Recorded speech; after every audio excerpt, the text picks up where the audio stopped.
नागपंचमी का दिन था पिछले दिनों। खूब पूजा हुई, पूरे भारत में ही पूजा हुई। और ये दर्शाता रहता है, ऐसे ऐसे जो त्यौहार आते हैं, कि हिंदुस्तान में प्रकृति के प्रति और प्रकृति से संबंधित कितनी ज़्यादा अवेयरनेस रही है। और हम लोगों में भगवान का जो अंश है हर जीव में देखने की बहुत बड़ी भावना रही है। ये अंधविश्वास ना होकर के एक रियलिटी रही है। इसका उदाहरण मैं आपको दूं, हिमाचल में अभी पिछले दिनों जब बहुत ज़्यादा बारिश हुई और नुकसान हो गया, एक जगह पे एक पूरा परिवार ही बह गया, लेकिन उस घर का एक शख्स, एक जो मुखिया था, वो घर से थोड़ी दूरी पर था और वापस घर की तरफ आ रहा था। एक सर्प आकर के, सांप उसके पैरों से लिपट गया। उस सांप ने उसे काटा नहीं, लेकिन उस सांप ने 5-7 मिनट उस बंदे को, उस व्यक्ति को वहीं अटकाए रखा। जब वो सांप से छूट करके जैसे ही आगे निकलने लगा तो देखा एकदम से धड़ाम की आवाज़ आई और उसका पूरा परिवार, घर सब नष्ट हो गया, लेकिन वो बच गया। उस व्यक्ति के साथ कुछ और भी 4-5 बच्चे और परिवार के लोग थे, वो भी सारे बच गए। और ऐसे ही अनुभव हमारे सारे समाज में भरे पड़े हैं।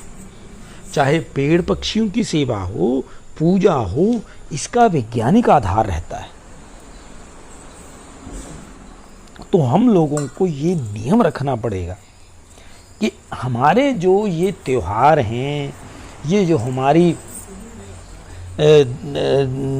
पूजा करने के तरीके हैं, मान्यताएं हैं, इनको तो लगातार हम ध्यान दे करके माने, साथ ही साथ ज्ञान और विज्ञान को जोड़ दें। अब ज्ञान तो देखिए, ज्ञान हो गया थ्योरी, ठीक है ना, ज्ञान हो गया कि पूजा पाठ करनी है। विज्ञान हो गया उसका व्यवहारिक रिजल्ट क्या होगा, व्यवहारिकता उसकी क्या है, व्यवहार यानी प्रैक्टिकल।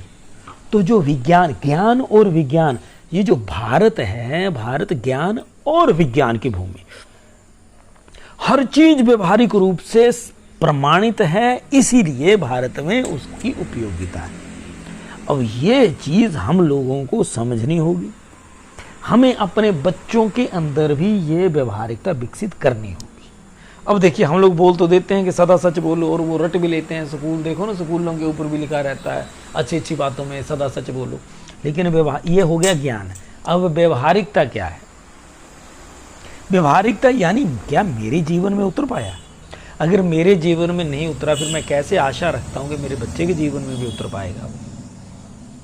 ठीक है ना। अगर मैं पूजा करता हूं नागों की, सांप की, तो क्या मेरे अंदर उनके प्रति भावना है कि जब वो सामने आए तो मैं किसी तरह कोशिश करूं कि वो उनको ना कोई नुकसान पहुंचाएं और ना ही वो हमें नुकसान पहुंचाएं, प्रार्थना करके चले जाएं।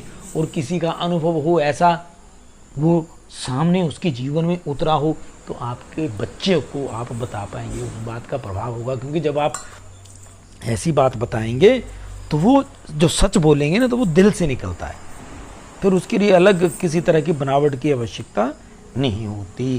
तो हमें करना क्या होगा? हमें ज्ञान और विज्ञान को हमारे जो त्योहार हैं, है ना, हमारे जो दिन जो निर्धारित किए गए हैं, उन सब से जोड़ना है। जन्माष्टमी का त्यौहार आने वाला है, अब राखी का त्यौहार आने वाला है। अब देखिए ना, राखी का त्यौहार आने वाला है और हम बोल देते हैं भाई बहन का प्यार है, लेकिन अब कहाँ तक सीमित रह गया कि बहन आएगी या बहन को भाई पैसे दे देगा, हो गया जी। अरे भाई, वो भावना, विचार के साथ जोड़ना पड़ेगा। ज्ञान यानी हम विचार तो है राखी का त्यौहार, लेकिन क्यों, उसका व्यवहारिक रूप क्या है, क्यों जरूरी है, ये हमारे जीवन में अगर उतर जाएगी व्यवहारिकता, तभी बच्चों के जीवन में उतर पाएगी। ठीक है ना। और जब हम ज्ञान और विज्ञान, में फिर बोल रहा हूं, इन दोनों को जोड़ेंगे, तभी हम सर्वश्रेष्ठ समाज निर्मित कर पाएंगे।